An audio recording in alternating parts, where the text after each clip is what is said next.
হাদিস থেকে যেটা বুঝতে পারছি সেটা হচ্ছে দুনিয়াতে যারা লোক দেখানো আমল করবে, লোক দেখানো কর্ম করবে, তাদেরই এই গতি নেমে আসবে।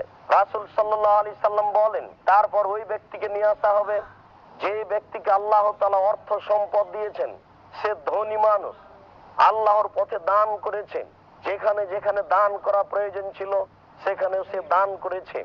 এই ব্যক্তিকে বিচারের মাঠে নিয়ে এসে বলা হবে যে তুমি কি করলে? তখন সে বলবে আমি যেখানে যেখানে দান করা প্রয়োজন মনে করেছি সেখানেই দান করেছি, যে যে খাতে দান করলে সুবিধা হবে মনে করেছি দিনের, সেখানেই দান করেছি। তখন তাকে বলা হবে হ্যাঁ তুমি দান করেছো, যেন তোমাকে বলা হয় যে তুমি দানশীল। ফাকাত কিলা, তোমাকে বলা হয়েছে, দেশবাসী বলেছে লোকটা খুব দান করে, এটা বলা হয়ে গেছে। তুমি যেটা পাওয়ার জন্য বলেছো করেছো সেটা তুমি পেয়ে গেছো।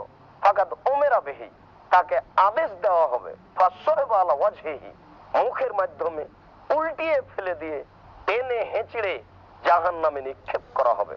অত্র বুখারী মুসলিমের হাদিসে আমরা তিন শ্রেণীর মানুষের খুব করুণ অবস্থা নেমে আসবে, যাদেরকে বিচারের মাঠে মুখের মাধ্যমে উল্টিয়ে ফেলে টেনে জাহান্নামে নিক্ষেপ করা হবে। তার এক শ্রেণীর মানুষ হচ্ছে যে লোক দেখানো জিহাদ করে। জিহাদ একটা বড় আমল। রাসূল সাল্লাল্লাহু আলাইহি সাল্লাম বলছেন যে কেউ যদি আল্লাহকে সন্তুষ্ট করার জন্য, দ্বীনকে উঁচু করার জন্য জিহাদ করে, তাহলে কিয়ামতের মাঠে সে হবে সবচেয়ে সম্মানী। তার শরীর যদি কোন জায়গায় কেটে যায়, ফেটে যায়, তাহলে বিচারের মাঠে তার সেই জায়গা থেকে ঝরঝর করে রক্ত ঝরতে থাকবে। রক্তের রং হবে রক্তের মতো, আর রক্তের সেন্ট হবে আতরের মতো। আল্লাহ রাসূল তো মুজাহিদের ব্যাপারে বলেছেন যে আমার মন চাই আমি আল্লাহর পথে জিহাদ করি, আবার শহীদ হই, আবার জিহাদ করি, আবার শহীদ হই, আবার জিহাদ করি, আবার শহীদ হই।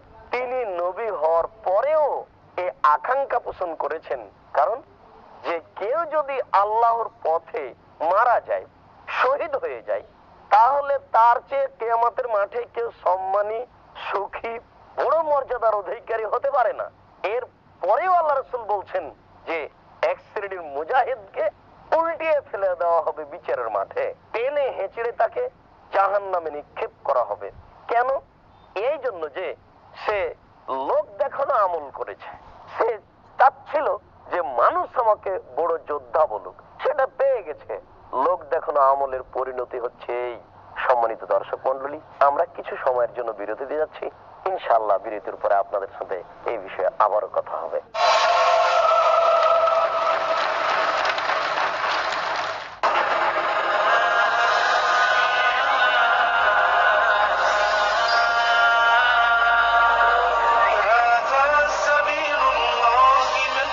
আল্লাহর হুকুম মানার নাম ইসলাম। আপনি ক্রেতা, জেনে নিন ইসলামের কয় বিধান। আপনি বিক্রেতা, জেনে নিন ইসলামের বিক্রয় বিধান।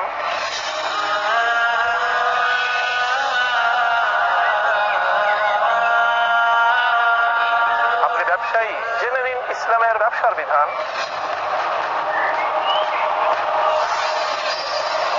মানতে হলে জানতে হবে, জানার জন্য দেখুন আমাদের অনুষ্ঠান শুধুমাত্র পিস টিভি বাংলায়।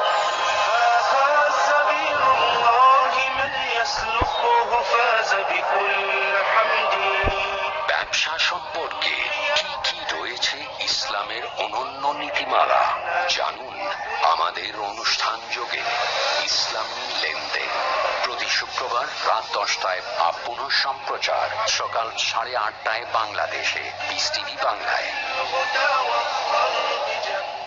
What would you recommend? Peace TV presents Something you can say about Learning the Wise Way. what would you recommend us to take as career? After we pass our school, so what exactly we should do? What do you have to say about pursuing two fields together? Ideas brilliant, strategy sustained. The best profession is a profession of a person who invites people to Allah subhanahu wa ta'ala. Avail the opportunity with Dr. Zakir. Depending upon what is your interest.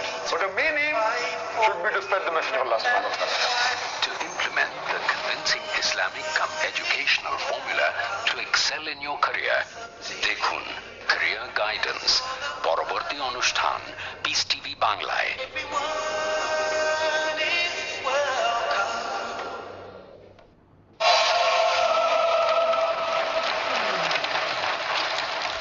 সম্মানিত দর্শক মণ্ডলী, যারা লোক দেখানোর উদ্দেশ্যেই দান খেরাত করে থাকে, আল্লাহ তাআলা তাদের এই দান খেরাত কবুল করবেন না।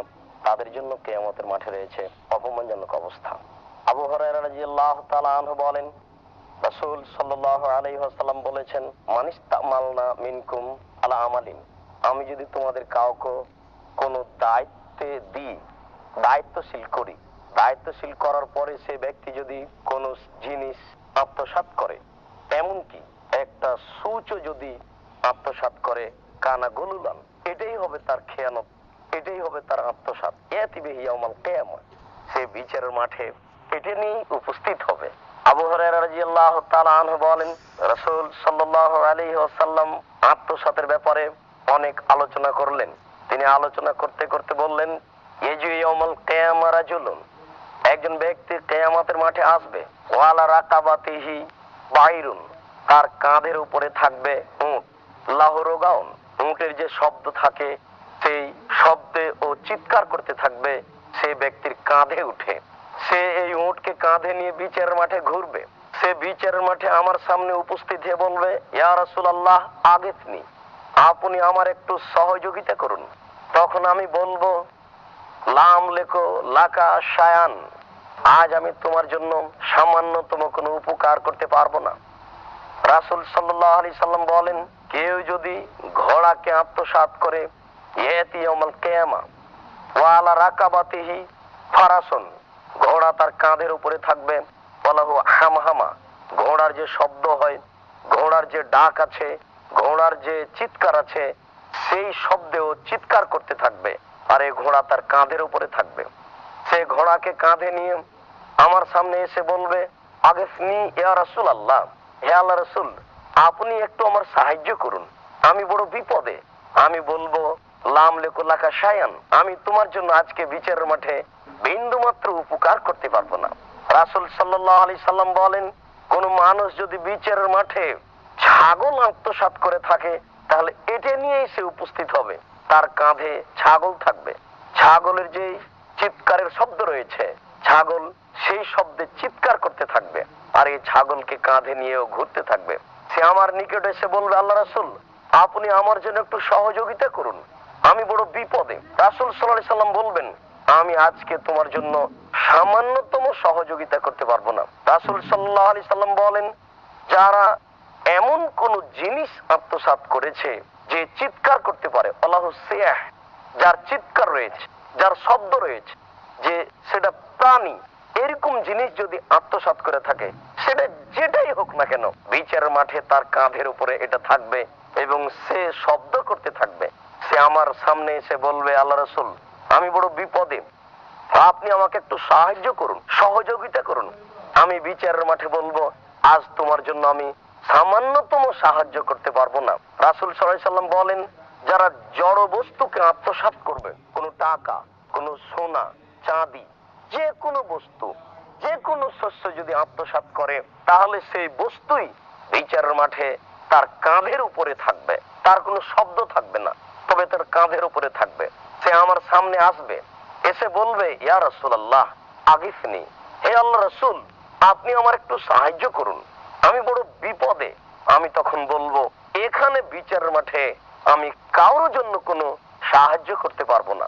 অত্র বুখারী মুসলিমের হাদিস দ্বারা বোঝা যায় যে পৃথিবীতে যারা দায়িত্ব পালন করতে গিয়ে যেটুকু আত্মসাৎ করবে, এমনকি সুচ হলেও কম থেকে কম, ছোট থেকে ছোট, ক্ষুদ্র থেকে ক্ষুদ্র জিনিস যদি কেউ আত্মসাৎ করে থাকে, তাহলে সেটা বিচারের মাঠে তার কাঁধের উপরে থাকবে। সেটা যদি কোনো প্রাণী হয়, তাহলে সেই প্রাণী চিৎকার করতে থাকবে, আর সেটা যদি কোনো জড় বস্তু হয়, তাহলে তার কোনো চিৎকার থাকবে না, কিন্তু সে নিরুপায় হয়ে এগুলি কাঁধে করে সাহায্য চাইবে, আমার সামনে আসবে, আমি তাকে সাহায্য করব না, সাহায্য করতে পারবো না। তিনি বলবেন, আমি এখানে সাহায্য করতে সক্ষম নই। সম্মানিত দর্শক মন্ডলী, বলছি